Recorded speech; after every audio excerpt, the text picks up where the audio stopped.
I remember we'd sit in the house, he'd come over, and we'd go across the street and play basketball, and you never could beat the guy. I mean, and it was impossible. You just couldn't do it. Everybody tried and tried and tried. I'd go out there every day and practice before he'd get there, just to try to beat him. It was ridiculous. The guy was like Michael Jordan. I never understood how someone that big could fly through the air. And so one day we went out there and we were just playing basketball like normal, and I remember getting so close to beating him. I was 2 points away and he was down by like 6, and he came back, just rubbed it all in my face. It was so ridiculous. That's how a real player does it. That's how a baller does it. That's how I roll, man. That's how I roll. You see this? And that's when he had just got that little pinky ring. He's like, yeah, that's how I roll. That's how Big Lex rolls. So then he's like, I'm just furious. I'm just so furious that I lost the game. And I sitting there, I'm having a cigarette, and he keeps rubbing it in, and he knows I'm getting pissed. He knows I'm getting mad. He goes, I'll leave you alone, Kemper. I'll leave you alone, scamper, skimpy.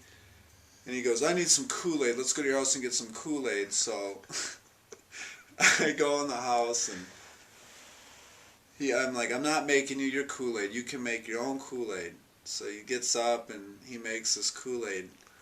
And it's so horrible tasting. But he's just slamming it, and I had my dog, Lucci.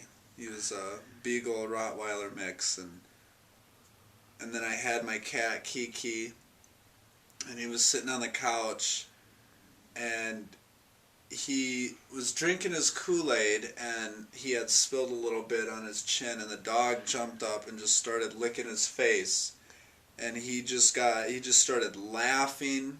You know, and it was weird, because if anybody else just played around and kind of slapped him a little bit or something, he wouldn't. He's like, he would tell you, you better watch it, buddy.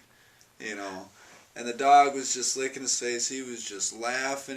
He looked like he was like 10 years old, just a little kid in a candy store. He's just laughing, and he took his Kool-Aid and he brought the glass up, and he'd go like this, so he'd get a mustache, and he would turn to the cat, and the cat would come up and lick it, and he would just start laughing. He was laughing so hard he had tears coming out of his eyes. And finally, you know, he drank all his Kool-Aid, and I'm just sitting there going, oh, this guy is nuts. I mean, he's sitting there, and he lays on the couch, and he just passes out, and I'll never forget the sight, because he just was sleeping, and he had like this slight little grin on his face, and the dog, Lucci, was laying right in between his legs, and he had his ring like this, and the cat right next to his shoulder, and he was just laying there with this little grin, and his ring shining, and you look down, and there was an empty glass of Kool-Aid, and there was an empty bag of Wendy's. And just the look, and just how much he loved to sit there with the dog and the cat, and just how he was sleeping, and the ring, and just that little grin. I'll never forget that.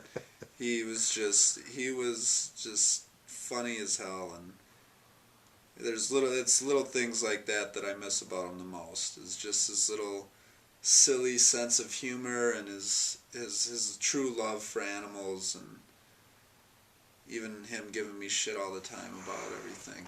So I think that is one of the most memorable stories that I have about Alex. He was great. So thank you, Justin. yeah, no problem.